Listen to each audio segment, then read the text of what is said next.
malalaking isda, ito yung sinasabi nating big fishes, nagkakalabasan na dito sa maanumalyang flood control projects.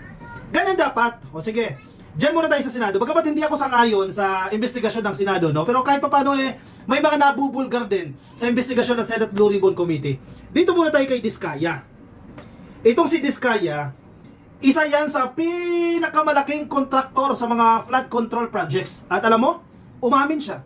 Napaamin siya na simula 2016, simula ng administrasyon ni Digong yan simula 2016, dyan na mayagpag yung kanyang flood control projects. Si Diskaya, isa yan sa malalaking isda.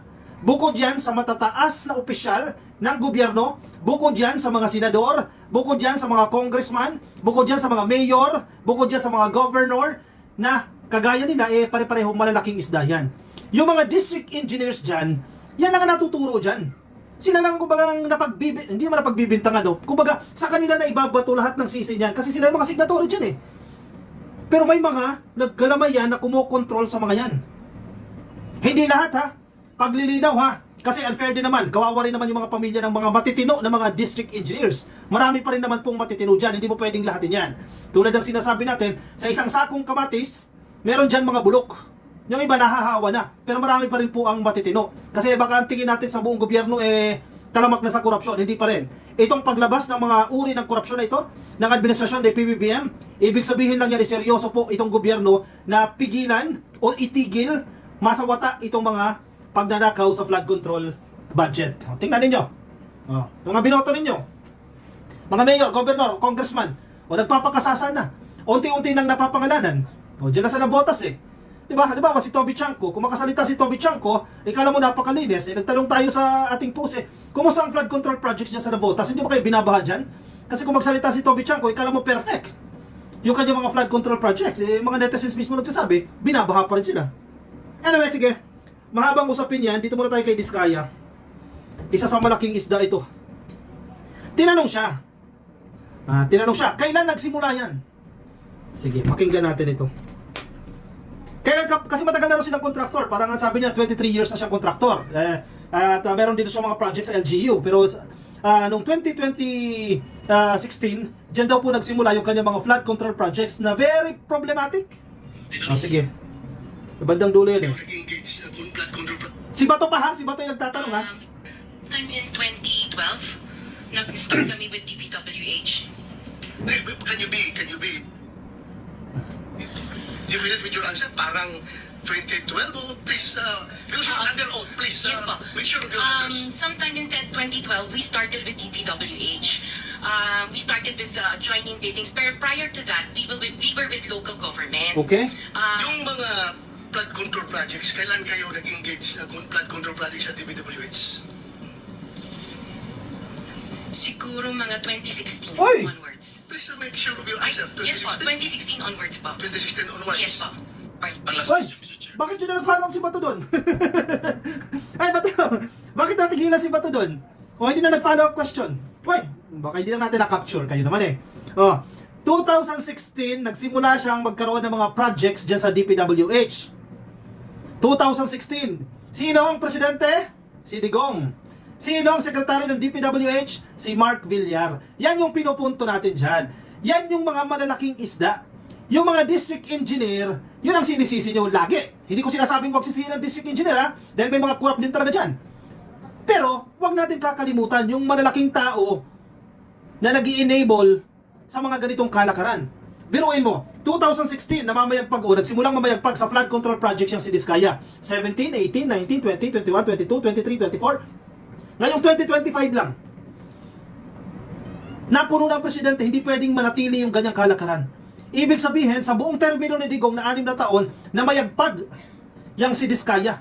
Nakapag-invest ng ilang luxury car, 23 luxury car, napakaraming kumpanya. Wala man lang sumilip sa inyo ni isa. Wala man lang sumita sa inyo ni isa. Nung si Presidente Marcos na, ayun, sa pool. Paano kung hindi ginawa ni PBBM yan?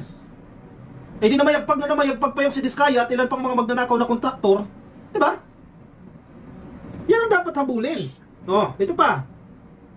Mautang itong Diskaya Yari siya ngayon. Tiyanan! Nasa One News, 1PH, balita, basahin ko na lang, balita eh. Umamin, no choice, kailangan niyang umamin, under oath siya, or else dyan siya matutulog sa Senado. Umamin si Sara Diskaya sa pagdinig ng Senate No Ribbon Committee na pagmamay-ari nila ang 9 na construction companies. Wow! 9 na construction companies. Mamaya, sabihin ko sa inyo, bakit marami dapat ang kumpanya mo? Ilan dito ay kabilang sa 15 na kumpanyang binanggit ni Pangulong Bongbong Marcos na nakakakuha ng malalaking bahagi ng flood control project sa bansa na sinasabi ko sa inyo, 2016 nagsimula na mayagpag panahon ni Digong. Base sa calling cards na inilabas sa Senado, narito ang listahan ng construction companies na pagmamayari ni Diskaya. St. Gerard Construction, General Contractor and Development Corporation. St. Matthew General Contractor and Development Corporation. Pare-parehas, no? Alpha and Omega General Contractor and Development Corporation. Great Pacific Builders and General Contractors Incorporated. Amethyst Horizon Builders and General Contractor and Development Corporation. Oy, baka may mga kamag-anak kayo nagtatrabaho dyan. Please confirm. Pero no need na, nasa Senado na yan. Waymaker OPC, St. Timothy Construction Corporation, YPR General Contractor and Construction Supply Incorporated, Elite General Contractor and Development Corporation. Bakit napakaraming kumpanya ni Diskaya? Bakit iba yung kanyang style? Hindi kagaya ng mga malalaking construction firm. Halimbawa, sige, nagda-diversify sila ng investment. No, SM. Siyempre, may mga construction firms din yan, no? Pero, hindi iba-iba yung pangalan.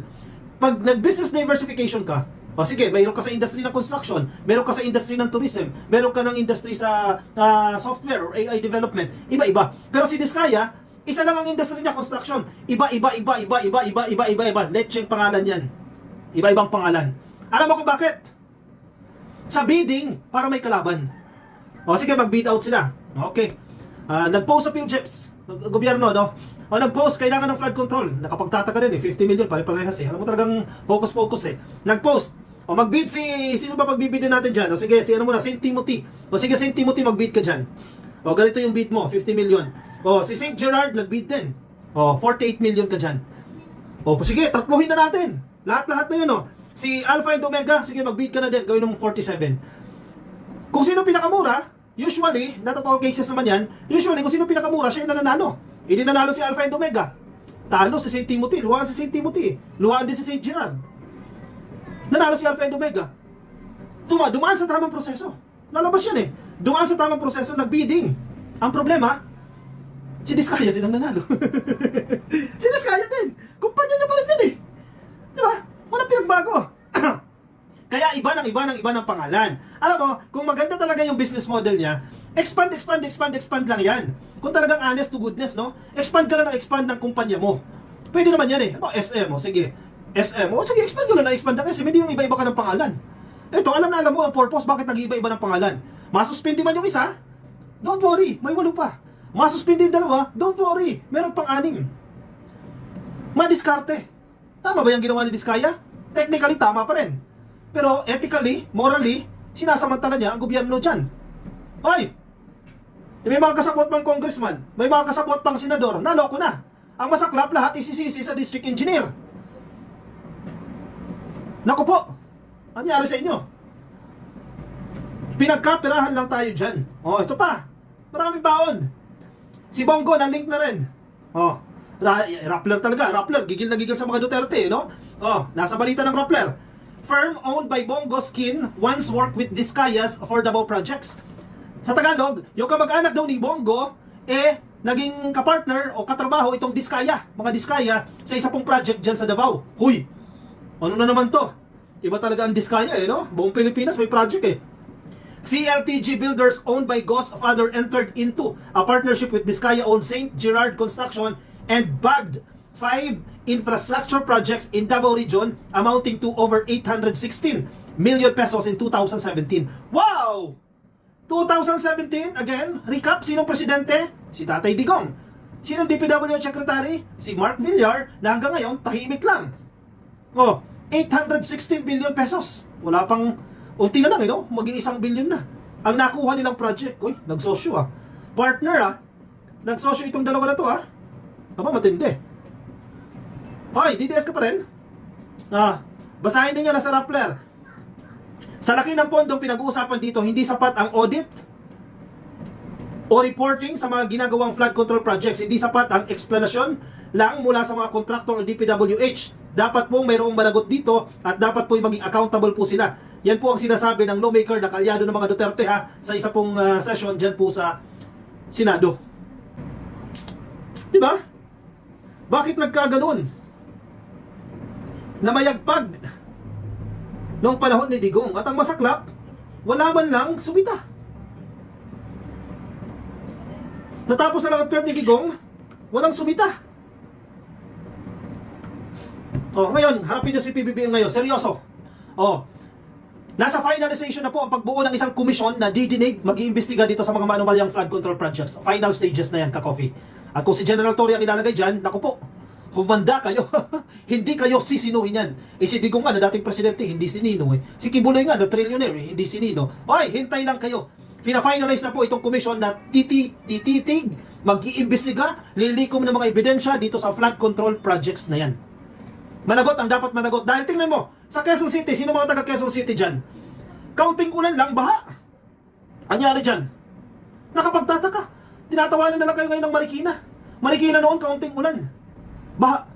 Ngayon, in fairness sa Marikina, ha, hindi na basta-basta bumabaha. At kung bumaha, mas mababaw na as compared noon. Sa tingin ko naman, and I have to give credits to dating Mayor Marcit Teodoro, ngayon ang asawa niya ang mayor, in fairness ha, maganda ang pamamahala.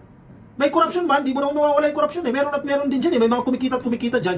At least hindi ka na basta-basta binabaha. Pero mali pa rin yan, ka-coffee ha. Hindi natin sinasabi, inormalize natin yung corruption. Pero ang masaklap, yung iba, wala kang maramdaman. Tumindi pa, lumala pa. Call out nyo yan. Sumbong nyo sa presidente yan. Sumbong sa Pangulo.ph dyan. I-report ninyo.